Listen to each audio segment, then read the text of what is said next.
తెలియజేసుకుంటున్నాను।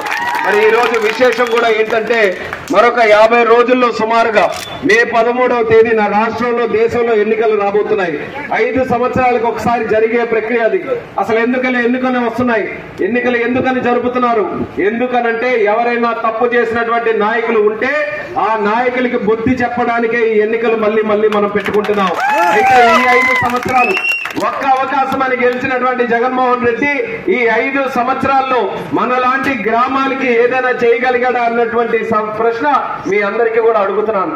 ఏ ఉపయోగం కూడా లేదు జగన్మోహన్ రెడ్డి వల్ల। ఆ రోజు ఆయన గెలిపించడానికి మాత్రం అనేక రకాలైనటువంటి హామీలు ఇచ్చాడు। ఆడపడుచులకి గాని, రైతులకి గాని, యువకులకి గాని అందరికీ కూడా ఆకాశంలో చంద్రుడు కావాలా, ఇదిగో మీ చేతిలో పెడతాను, నక్షత్రాలు కావాలా, ఇంటి ముందు చల్లేస్తానన్నట్టుగా జగన్మోహన్ రెడ్డి ఏది కావాలంటే అది ఇస్తానని చెప్పి ఆ రోజు అన్ని రకాలుగా హామీలు ఇచ్చాడు। తీరా ముఖ్యమంత్రి 5 సంవత్సరాలు అవుతుంది, ఒక్క పనైనా సక్రమంగా చేశాడనంటే ఏది కూడా లేదన్న విషయం ప్రజలందరూ మళ్ళీ తెలుసుకోవాలి। మన గ్రామం తాలూకు ఉదాహరణ తీసుకుందాం। మన గ్రామానికి కావలసినటువంటి సమస్యలేంటి? మనకి ముఖ్యంగా రోడ్డు తాలూకా సమస్య ఎంతో కాలం నుంచి పట్టి పీడిస్తుంటే ఆ రోజు 2014 నుంచి 19 వరకు తెలుగుదేశం పార్టీ హయాంలో చంద్రబాబు నాయుడు గారు ముఖ్యమంత్రిగా ఉంటే ఎమ్మెల్యేగా రమణమూర్తి గారు, ఎంపీగా మేము చొరవ చూపించి దానికి శాంక్షన్ చేయించి నిధులు తీసుకొని వచ్చి పనులు కూడా మొదలు పెట్టాం।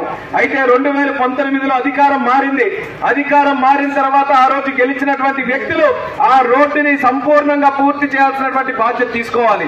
వాళ్ళు కూడా ఓట్లేసే అధికారం, ఓట్లు వేయక ముందు వాళ్ళు కూడా వచ్చినప్పుడు అదే అన్నారు, మేము గాని వెళ్ళి గెలిచిన తర్వాత మళ్ళీ ఎన్నికల్లోకి మేము వస్తే ఈ రోడ్డు వేసిన తర్వాతే మీకు ఓట్లు అడగడానికి మేము వస్తామన్నారు।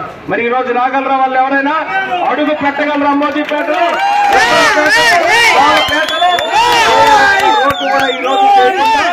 ఆ రోజు చెప్పినటువంటి వాటి మీద వాళ్ళు నిలబడాలంటే అసలు అడుగు కూడా పెట్టడానికి వాళ్ళకి అధికారం ఎక్కడా కూడా లేదు। 5 సంవత్సరాలు అయింది, శాంక్షన్ కూడా అయి ఉంది, నిధులు కూడా ఉన్నాయి, కానీ వాళ్ళ తాలూకా దృష్టి మాత్రం ఈ రోడ్డు మీద లేదు। దృష్టి అంతా ఎక్కడ ఉంది? మన నది మీద ఉంది। ఎందుకనంటే నదిలో ఇసుక ఉంది, ఇసుకని ఎలా దోచుకుందామనే ఆలోచన, పబ్లిక్ తాలూకా సొమ్ము ఎలా దోచుకుందామనే ఆలోచన, ప్రజల తాలూకా డబ్బు ఎలా లాక్కుందామనే ఆలోచన, కానీ ప్రజల కష్టాలు తీర్చే ఆలోచన మాత్రం ఈ వైఎస్ఆర్ కాంగ్రెస్ పార్టీ అదే దృష్టి పెట్టుంటే ఆ శాంక్షన్ చేసిన డబ్బుని కొనసాగించి ఈ రోజుకి రోడ్డు కూడా పూర్తి చేసుకునేవారు। కానీ అది కూడా చేయలేకపోయారనంటే జనాలు, ప్రజలు గాలికి వదిలేసినట్టు వదిలేసి వాళ్ళు ఏమైపోయినా పర్వాలేదు, మేం మాత్రం డబ్బులు సంపాదించుకోవాలన్న ఆలోచనతో 5 సంవత్సరాలు కూడా ఈ రోజు పనిచేశారు। మరి అలాగే మనకి సాగునీరు తాలూకు ఇబ్బంది వచ్చింది। సాగునీరు మన తాలూకా సమయంలో ఎప్పుడు కూడా ఇబ్బంది వచ్చే పరిస్థితి తీసుకొని రాలేదు। ఆ రోజు మన ప్రభుత్వం ఉంటే అచ్చెన్నాయుడు గారు మన జిల్లాకి మంత్రిగా ఉండేవారు। ఆయన సీజన్ రాకముందే కలెక్టర్ ఆఫీస్ లో రివ్యూ పెట్టించి ఇచ్చాపురం వరకు ఉన్నటువంటి శాసనసభ్యులను పిలిపించి కలెక్టర్ గారితో అధికారులందరినీ కూడా పిలిపించి ఈసారి ఎంత విస్తీర్ణంలో మనం వరి వేస్తున్నాం, ఆ వరి పంటకి నీళ్లు ఏ రకంగా మనం పంపిస్తున్నాం, ఏ కాలువలు బాగు చేయాలి, ప్రాజెక్టు పనులు ఏం చేయాలి, ప్రతి సంవత్సరం మీరు పంట విత్తనాలు వేసే ముందే ఈ కార్యక్రమం అంతా కూడా చేసినందుకు ఎక్కడ రైతులకు ఇబ్బంది లేకుండా 5 సంవత్సరాలు చూసుకున్నాం। పోనీ ఎక్కడైనా ఇబ్బంది వచ్చి కరువు వస్తే ఇన్సూరెన్స్ మనం ఇచ్చేవాళ్ళం, ఇన్పుట్ సబ్సిడీలు మనం ఇచ్చేవాళ్ళం, పనిముట్లు మనం ఇచ్చేవాళ్ళం, దోమ వస్తే దోమ పోటు కూడా డబ్బులు ఇచ్చినటువంటి ఏకైక ప్రభుత్వం మన తెలుగుదేశం పార్టీ ప్రభుత్వం। ఆ రకంగా రైతుకి అడుగడుగున కూడా ఆదుకున్నాం। వాళ్ళకి ఎరువులు కావాలన్నా, పొటాష్ కావాలన్నా, జింక్ కావాలన్నా సరైనటువంటి సమయానికి మనం అందించే వాళ్ళం। రైతు రుణమాఫీ కూడా చేసినటువంటి ప్రభుత్వం మన తెలుగుదేశం పార్టీ ప్రభుత్వం తెలియజేస్తున్నారు। అంటే రైతులకి ఏ రకంగా మనం చూసుకున్నామో, ఎంత చిత్తశుద్ధితో వాళ్ళ సమస్యలు పరిష్కరించామో ఇవన్నీ కూడా చెప్తే మీ అందరికీ కూడా గుర్తొస్తుందని తెలియజేస్తున్నాను। కానీ ఈ రోజు 5 సంవత్సరాల్లో పంట మనమే పండించుకోవాలి, నీరేదైనా కావాలంటే మనమే డబ్బులు పెట్టుకొని పొలం పనులన్నీ చేయించుకోవాలి, కాలు పనులు మనమే చేయించుకోవాలి, తీరా నీరు వచ్చిన తర్వాతే మనమే కష్టపడి బస్తా కట్టి కొనండిరా బాబు ఇప్పటికైనా తీసుకెళ్ళండి మా దగ్గర పంటనంటే దానికి కూడా వచ్చే నాదు ఎవడు లేడు। పోనీ ఏదో కష్టపడి అన్ని మాట్లాడుకున్న తర్వాత కొన్నారనంటే డబ్బులు కూడా ఎప్పుడు వస్తాయో ఎవరికి కూడా తెలియదు। సంవత్సరాల తరబడి కొన్నటువంటి పంటకి డబ్బులు ఇవ్వలేనటువంటి దద్దమ్మ ప్రభుత్వం ఏదైనా ఉందనంటే అది వైఎస్ఆర్ కాంగ్రెస్ ప్రభుత్వాన్ని కూడా అంటే రైతులకి నట్టేట ముంచేసినటువంటి ప్రభుత్వం, వాళ్ళ కన్నీళ్లు చూసి ఆనందపడినటువంటి ప్రభుత్వం. అటువంటి దుర్మార్గులకి బుద్ధి చెప్పాల్సినటువంటి సమయం వచ్చింది. అందుకనే రైతులకి మేము కోరుకుంటున్నాం, మీ సాగునీరు సమస్య ఏదైతే ఉందో అది మా సమస్య, మేము పరిష్కరిస్తాం. దాని గురించి ఆల్రెడీ ఒక ఆలోచనతో ముందుకు వెళ్తున్నాం. కామేశ్వరపేట దగ్గర ఎత్తిపోతల పథకం పెడితే ఏకంగా మనకి ముసిని గట్టు వరకు కూడా సాగునీరు మనకు ఏర్పడుతుంది. కాబట్టి రమణమూర్తి గారు, నేను దాని మీద దృష్టి పెట్టి మన ప్రభుత్వం వచ్చిన తర్వాత ఎట్టి పరిస్థితుల్లో ఆ ప్రాజెక్టు పూర్తి చేయడానికి మేము శ్రీకారం చుడతామని కూడా తెలియజేస్తున్నాం. అదే రకంగా మనం ఒకసారి ఆ మడపం దగ్గర ఉన్నటువంటి ఎత్తిపోతల పథకం మనం ప్రారంభం చేశాం. కానీ ఈ రోజు దానికి కూడా తాళాలు వేసుకొని కూర్చున్నారంటే చేసిన ప్రాజెక్టులను కూడా ఈ రోజు మెయింటెనెన్స్ చేయడానికి ఈ రోజు ఎవరు కూడా ముందుకు రావట్లేదు. అంటే రైతులు ఏదైపోయినా పర్వాలేదు అన్నటువంటి ఆలోచనతో ఈ రోజు ఉన్నప్పుడు మనం తిరుగుబాటు చేయాల్సినటువంటి అవసరం ఉంది. మరొక పక్కన ఆడపడుచులు, వీళ్ళకైతే వరాల జల్లులాగా హామీలు ఆ రోజు కురిపించాడు జగన్మోహన్ రెడ్డి. ఈ రోజు ఏమయ్యా హామీలు అయ్యా ఒకటే నిలబెట్టుకోమనంటే సమాధానం లేదు. పిల్లిలాగా తాడేపల్లి ప్యాలెస్ లో పడుకుంటున్నాడు. ఒక్కసారైనా ప్రజల్లోకి వచ్చాడు ధైర్యంగా జగన్మోహన్ రెడ్డి? ఎక్కడా కూడా లేదు. ఎందుకనంటే ప్రజలు ఈ రోజు కొట్టే పరిస్థితిలో ఉన్నారు కాబట్టి ధైర్యంగా ప్రజల దగ్గర కూడా ఈ రోజు రాలేకపోతున్నాడు. మా ఆడపడుచులకు ఆ రోజు హామీ ఇచ్చాడు, అమ్మ మీ ఇంట్లో ఎంతమంది పిల్లలుంటే అందరికి కూడా నేను అమ్మఒడి చేస్తానని. ఎంతమంది పిల్లలుంటే దాని లెక్క మీదే అందరికి కూడా డబ్బులు ఇస్తామన్నాడు. తీరా ముఖ్యమంత్రి అయిన తర్వాత అదేతో మీరు ఎక్కడ విన్నారో కానీ నేను ఎప్పుడు అనలేదని మాయ మాటలు చెప్పాడు. మార్చేశాడు వెంటనే. ముఖ్యమంత్రి అయిన తర్వాత నేను ఒక్కరికే ఇస్తానని అన్నాడు. అది ఒక్కరికే ఇచ్చినటువంటి సొమ్ము 15,000తో మొదలైంది మొదటి సంవత్సరంలో. రెండో సంవత్సరం ఎవరికి ఏమైందో ఏం అర్థం కాదు, 1000 రూపాయలు కట్ అయిపోయింది. గుష్కాకి అయిపోయింది, కాకి ఎత్తుకెళ్ళినట్టుగా అయిపోయింది, 14,000 వచ్చింది. మూడో సంవత్సరానికి 14,000 వస్తుందనంటే ఇంకో కాకి వచ్చి ఇంకో 1000 ఎత్తుకెళ్ళిపోయింది, 13,000 అయ్యింది. 4వ సంవత్సరానికి ఆ 13,000 వస్తున్నాయనంటే ఆ 13,000 ఎత్తుకెళ్ళిపోయింది కాకి. సున్నా ఒడిలాగా ఏ రూపాయి ఏ తల్లికి కూడా రాలేదు. అలాగే ఆసరా పథకం అని పెట్టాడు, అక్కడ కూడా మోసమే. ఆసరా పథకం ఆడపడుచులకు ఇవ్వాలనంటే అందరికీ ఇవ్వాల్సిన అవసరం ఉంది. కానీ 45 నుంచి 60 సంవత్సరాలు అంటే ఎంతమంది కట్ చేస్తే అంత డబ్బులు మిగులుతాయని ఎవరికి ఇవ్వకుండా చేయూత 45 నుంచి 60 సంవత్సరాలకి ఇస్తున్నాడు. మరి 45 సంవత్సరాల కింద ఉన్న ఆడపడుచుల తాలూకా పరిస్థితి ఏంటనేది ఒక్కసారైనా జగన్మోహన్ రెడ్డి ఆలోచించాడా? లేదు. చంద్రబాబు నాయుడు గారు ఆలోచించారు. మనం ఆడపడుచులకి ఏ పథకం చేసినా ప్రతి ఒక్కరు కూడా సుఖపడాలి, ప్రతి ఒక్కరు లబ్ధి పడాలి. అందుకని ప్రతి ఒక్కరికి కూడా 2 పర్యాయాలు 10,000 ఇచ్చి పసుపు కుంకుమ బాధ్యత తీర్చుకున్నటువంటి మన అన్న చంద్రబాబు నాయుడు గారు. ఆ రోజు ఎక్కడా కూడా విభేదాలు తీసుకొని రాలా. ఆ రోజు రాజకీయ పార్టీలను విభేదాలు తెచ్చి ఇదిగో మాకు ఓట్లు వేయలేదు కదా వాళ్ళకి మేము ఇవ్వమని ఇప్పుడు చంద్రబాబు నాయుడు గారు అలా. ఆడపడుచులు అందరూ కూడా మన సోదరిమణులే. ఏ పార్టీకి ఓటేసినా పర్వాలేదు, ఎవరు వెనక తిరిగినా పర్వాలేదు, వాళ్ళ ఇంటి ముందు ఏ జెండా కట్టినా పర్వాలేదు, ప్రభుత్వం నుంచి ఇచ్చిన డబ్బు అందరికి కూడా చెల్లాలని 10,000 రూపాయలు ఇచ్చాం. కానీ దుర్మార్గుడు వచ్చిన తర్వాత ఈ రోజు మోసం జరుగుతుంది. అందుకనే ఆ మోసాన్ని కూడా తిప్పికొట్టడానికి చంద్రన్న మళ్ళీ మీ అందరికీ కూడా హామీలు ఇస్తున్నాడు. పథకాల తాలూకా హామీ. అందులో మొట్టమొదటిది 18 సంవత్సరాలు దాటిన ప్రతి ఆడపడుచుకి కూడా నెలకి 1,500 రూపాయలు, అంటే సంవత్సరానికి 18,000 రూపాయలు. అంటే 18 సంవత్సరాలు దాటి ఒక ఇంటిలో ఎంత మంది మహిళలున్నా అందరి అకౌంట్లో కూడా 18,000 పడుతుంది.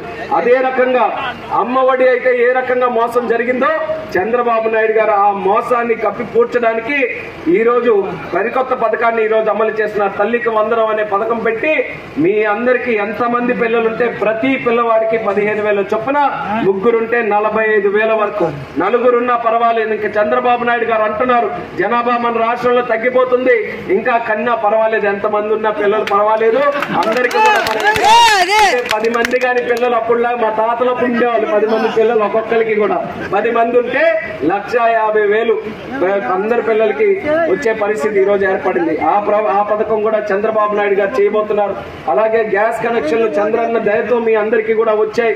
ఇలాగే మీటింగులు పెట్టాం, అందరికీ కూడా పిలిపించాం. ఇదిగో చంద్రన్న గ్యాస్ కనెక్షన్ల దీపం పథకం ద్వారా ఇస్తున్నారని మన గ్రామంలో కూడా అందరికీ ఇంటింటికి ఇచ్చాం. ఎందుకనంటే కట్టెల పొయ్యిల మీద వంట చేసుకుని ఆరోగ్యం పాడవుతుంది, గ్యాస్ కనెక్షన్లు వస్తే కాస్త ఆరోగ్యంగా వంట చేసుకుంటారని ఆ రోజు ఇస్తే ఈ జగన్మోహన్ రెడ్డి వచ్చిన తర్వాత దాని మీద కూడా పన్నేసి గ్యాస్ దిమ్మ మీద ధర పెంచాడు. 500 వరకు కొంటాం గ్యాస్. మళ్ళీ తిరిగి పొలాలంటే వెళ్ళి కట్టెలు తెచ్చుకొని కట్టెల పొయ్యిల మీదే మళ్ళీ వంట. అందుకని చంద్రబాబు నాయుడు గారు ఇంత కష్టపడి మనం గ్యాస్ కనెక్షన్లు ఇచ్చామే, అయ్యో ఉపయోగపడట్లేదు, మళ్ళీ అవి వాడుకలోకి తీసుకొని రావాలని 3 గ్యాస్ సిలిండర్లు సంవత్సరానికి ఉచితంగా మీకు ఇవ్వబోతున్నారని చంద్రబాబు నాయుడు గారు హామీ మీకు తెలియజేస్తున్నాం. ఇక ఆడపడుచులు ఈ జిల్లాలో మీరు ఎక్కడ తిరగాలన్నా బస్సు సౌకర్యం మీకు ఫ్రీ, ఒక్క పైసా ఖర్చు లేకుండా ఆర్టీసీ బస్సు ఎక్కితే ఏ ఆడపడుచు దగ్గర ఒక్క పైసా తీసుకోకుండా మీరు ఎక్కడికి వెళ్ళాలంటే అక్కడ దింపే సౌకర్యం మన ప్రభుత్వం వచ్చిన తర్వాత కల్పిస్తామని ఆడపడుచులకు హామీ ఇస్తున్నాం.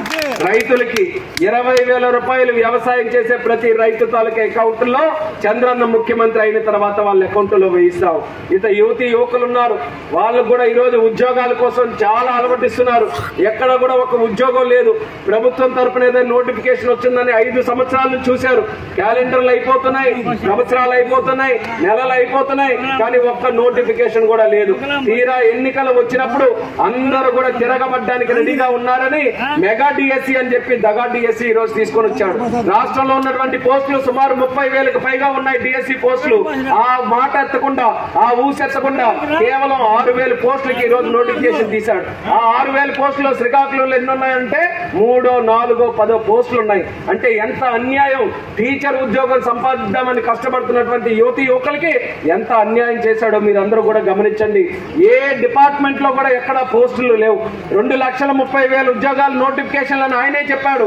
తీరా ముఖ్యమంత్రి 5 సంవత్సరాలైతే ఒక పోస్టు లేదు, ఒక కంపెనీ లేదు, ఒక ఉద్యోగం లేదు, ఒక నోటిఫికేషన్ లేదు.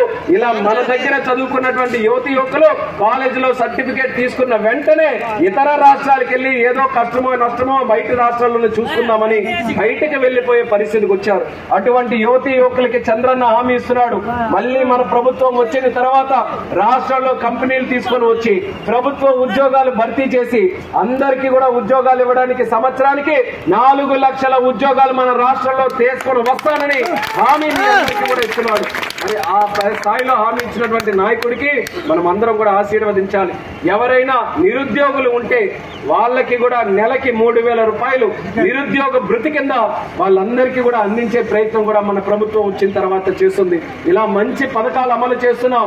ఈ మంచి పథకాలు నిజం కావాలనంటే మనం సైకిల్ మీద ఓటు వేసి మన ఎమ్మెల్యేగా మన అందరి తాలూకు అభిమాన నాయకుడు బొగ్గు రమణమూర్తి గారు, మీ అందరికీ సుపరిచితులు, కష్టపడి పనిచేసే వ్యక్తి, పార్టీని నమ్ముకున్నటువంటి వ్యక్తి, ఇటు క్యాడర్ కి అటు ప్రజలకి అన్ని సందర్భాల్లో అందుబాటులో ఉంటూ ఎవరు కష్టాల్లో ఉన్నా సరే భుజం మీద తొయ్యి వేసి నేనున్నాను మీకోసం అని ధైర్యం ఇచ్చేటటువంటి వ్యక్తి ఆ రమణమూర్తి గారు. అటువంటి వ్యక్తిని మీరందరూ కూడా ఆశీర్వదించాలి. గతంలో మనం ఓడిపోయినందుకు, రమణమూర్తి గారిని మనం గెలిపించలేనందుకు ఈ రోజు ఎన్ని కష్టాలు నర్సన్నపేట నియోజకవర్గంలో పడుతున్నామో మీరందరూ కూడా ఈ రోజు గమనిస్తున్నారు. రేపు మన ప్రభుత్వం రాబోతుంది. మన ఎమ్మెల్యేగా రమణమూర్తి గారు ఉంటే ఇటువంటి కష్టాలు ఎన్ని ఉన్నా సరే మా అందరి తాలూకా సహకారంతో అవన్నీ కూడా పరిష్కరిస్తామనే హామీ మీ అందరికీ కూడా ఈ సందర్భంగా ఇస్తున్నాను.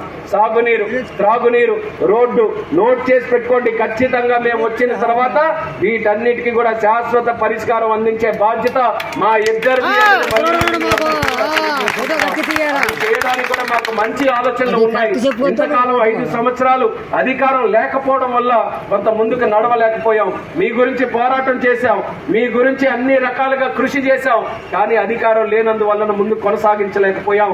కానీ ఈసారి అధికారం వచ్చిన తర్వాత మీ అందరి తాలూకా సమస్యలకి పెద్దపీట వేసి అంబోజీపేట మా సొంత గ్రామంలాగా చూసుకునే బాధ్యత మేము తీసుకుంటామని సందర్భంగా తెలియజేస్తున్నాం.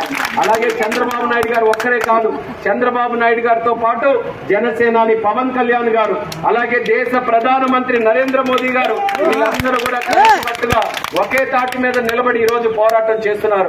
అందరూ కూడా చూశారు ఆంధ్రప్రదేశ్ రాష్ట్రాన్ని. అయ్యో మన రాష్ట్రం ఈ రకంగా తగలబడిపోతుంది, దీనికోసం అందరూ కూడా కలిసికట్టుగా పోరాటం చేయాలని ముగ్గురు కూడా నిర్ణయించుకున్నారు. ఈ ముగ్గురు కలిసి చూసి వాళ్ళకి భయం పట్టుకుంది, ఇంకా గెలవలేం మనం అందరం కూడా పని అయిపోయిందని చెప్పి వైఎస్ఆర్ పార్టీ వాళ్ళకి ఆల్రెడీ వాళ్ళందరూ కూడా డిసైడ్ అయిపోయి ఉన్నారు.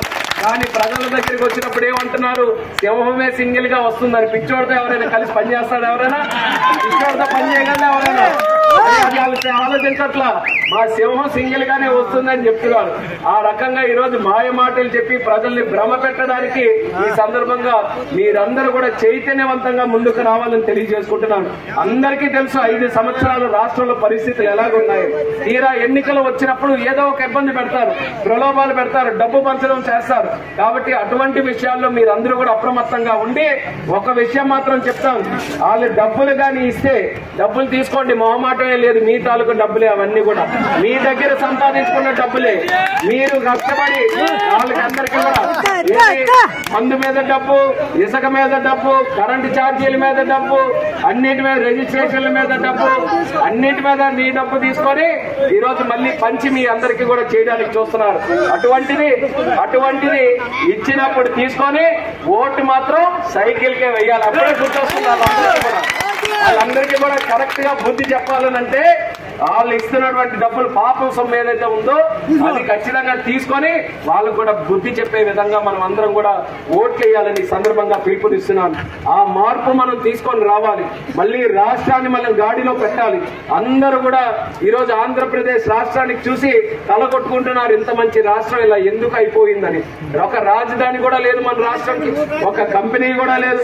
3 రాజధానులు అని చెప్పి 3 మొక్కలు ఆటాడి అన్ని రాజధానులు ఏది కూడా చేయకుండా ఈ రోజు వదిలేశాడు.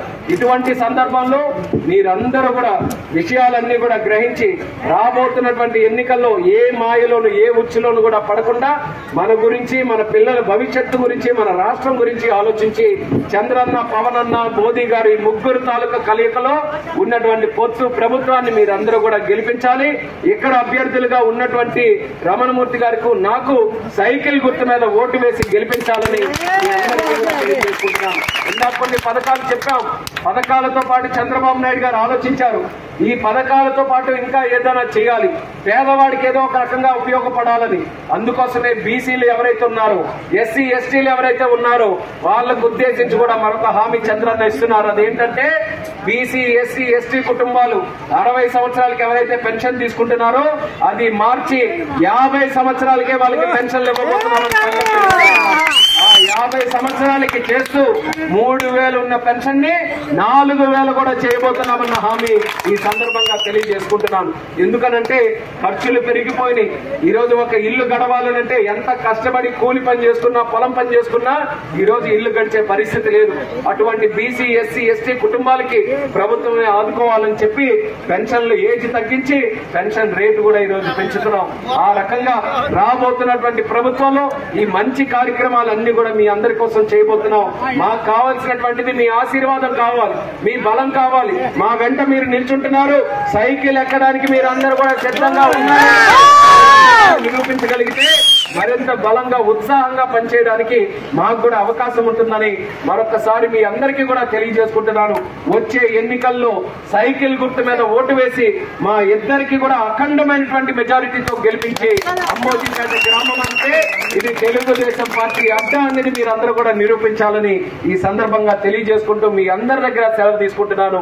జై హింద్, జై జన్మభూమి, జై తెలుగుదేశం, జై జనసేన, జై బీజేపీ.